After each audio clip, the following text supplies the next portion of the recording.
अस्सलाम वालेकुम।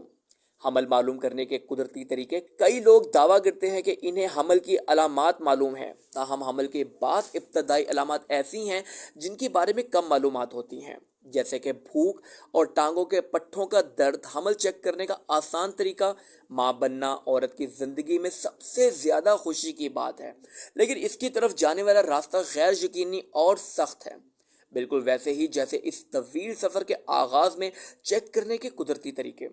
हमल चेक करने के बहुत से तरीके हैं, जिनमें से हमल का टेस्ट आपको बता सकता है आप हामला हैं या नहीं। लेकिन पुराने ज़मानों में हमल को सिर्फ कुदरती तरीकों से मालूम किया जा सकता था। वक्त गुजरने के साथ साथ इन तरीकों की आफादियत में कोई फ़र्क नहीं आया। आज भी ज़्यादातर इन्हीं तरीकों से हमल मालूम कर लिया जाता है। ख़ास तौर पर दूर दराज के देहातों में यही तरीके इस्तेमाल किए जाते हैं, क्योंकि वहाँ लोगों को अस्पताल की सहूलतें ज़्यादा मुयस्सर नहीं होती। इस वीडियो में इन आसान तरीकों के बारे में बताएंगे जिनकी बदौलत आसानी के साथ हमल मालूम किया जा सकता है। हमल मालूम करने के कुदरती तरीके। मंदरजा झैल अलामात की मदद से हमल को आसानी के साथ मालूम किया जा सकता है। खाने के शौक में इजाफा। ये एक आम बात है कि हमल ठहरने के बाद खवातीन की खानों की पसंद तब्दील हो जाती है। हमल के दौरान अच्छे लगने वाले खाने बुरे लगने लगते हैं और बुरे लगने वाले खाने अच्छे लगने लग जाते हैं। नेशनल हेल्थ सर्विस के मुताबिक हमल के दौरान खवातीन के हवास खमसा में भी इजाफा होता है और ख़ास तौर पर इनके सूंघने की हिस्स भी बढ़ जाती है। मतली। मतली को मॉर्निंग सिकनेस भी कहा जाता है। मतली को हमल का ज़रूरी हिस्सा भी समझा जाता है, जिससे छुटकारा पाना मुश्किल होता है। सुबह के वक्त मतली का एहसास हमल की पहली इलामात में से हो सकता है। ताहम हमल ठहरने की वजह से दिन में किसी भी वक्त मतली का सामना करना पड़ सकता है, लेकिन अदरक के पाउडर या पानी की मदद से हमल के दौरान होने वाली मतली से छुटकारा पाया जा सकता है। हैज़ ना आना।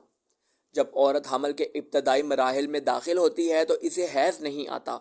जब कोई खातून हमला होती है तो इसे प्रोजेस्टेरॉन की मुस्तकिल पैदावार से हैज़ की इलामात ज़ाहिर नहीं होती। प्रोजेस्टेरॉन एक हार्मोन है जो हमल को इब्तदा में बरकरार रखने के लिए अहम किरदार अदा करता है। सीने में दर्द। हमल के इब्तदा में ख़वातीन के जिस्म में तब्दीलियाँ होना शुरू हो जाती हैं और ख़ास तौर पर उनकी छाती की हसासियत में इजाफा हो जाता है। हमल के दौरान ख़वातीन की छाती मामूल से ज़्यादा नरम और तकलीफदा हो जाती है और आम तौर पर इनका साइज़ भी बढ़ जाता है। छाती में कुछ मज़ीद तब्दीलियाँ भी ज़ाहिर हो सकती हैं, जिनमें रगों का ज़्यादा नज़र आना और छाती का रंग गहरा होना शामिल है।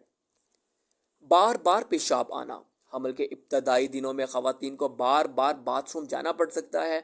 हमल की वजह से गुर्दों में खून के बहाव में इजाफा होता है, जिससे थोड़ी देर बाद पेशाब की ज़रूरत महसूस हो सकती है। इसके साथ साथ हमल की पहली छमाही में पेट में बच्चे की परवरिश से मिसाने पर दबाव पड़ता है, जिसकी वजह से भी पेशाब ज़्यादा आता है। तबीयत में बोझलपन का एहसास। हमल ठहरने से ख़वातीन की तबीयत में बोझलपन आ सकता है और सुस्ती और थकावट का एहसास भी लाहक हो सकता है। हमल की वजह से कभी कभार चक्कर भी आने लगते हैं और मिजाज में सख्ती ज़ाहिर होने लगती है।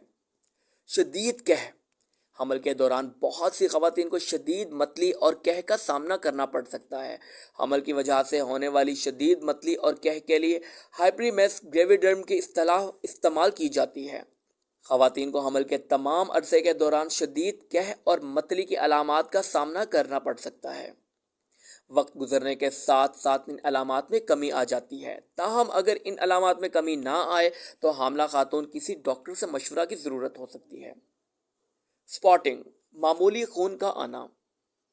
आमतौर पर हमल के दौरान ख़वातीन को हैज़ नहीं आता, लेकिन हमल की वजह से मामूली खून आ सकता है।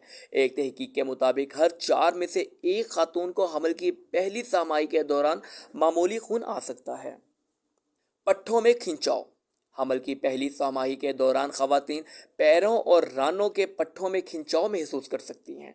माहिरीन के मुताबिक हामला औरत कैल्शियम की जो मिकदार हासिल करती है वो बच्चे के दांतों, हड्डियों और दीगर अज़ा की तश्कील में इस्तेमाल होती जाती।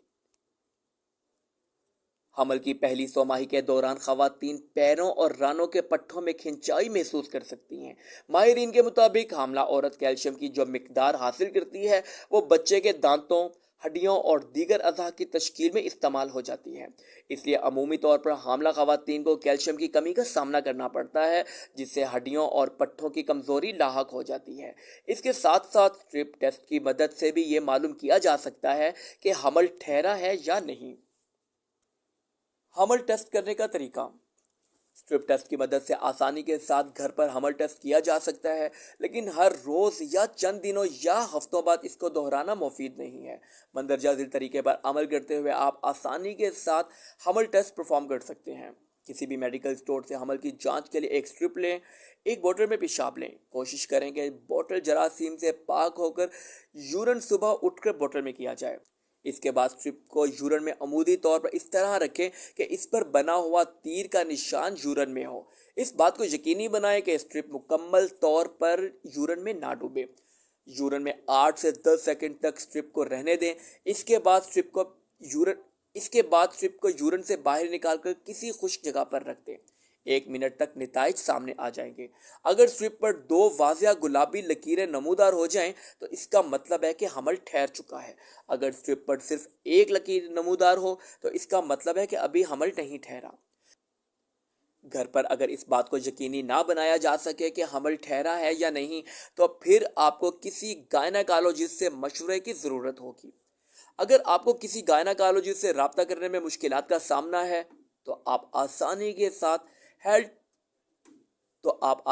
ساتھ ہیلتھ وائر کے پلیٹ فارم سے رابطہ کر سکتے ہیں۔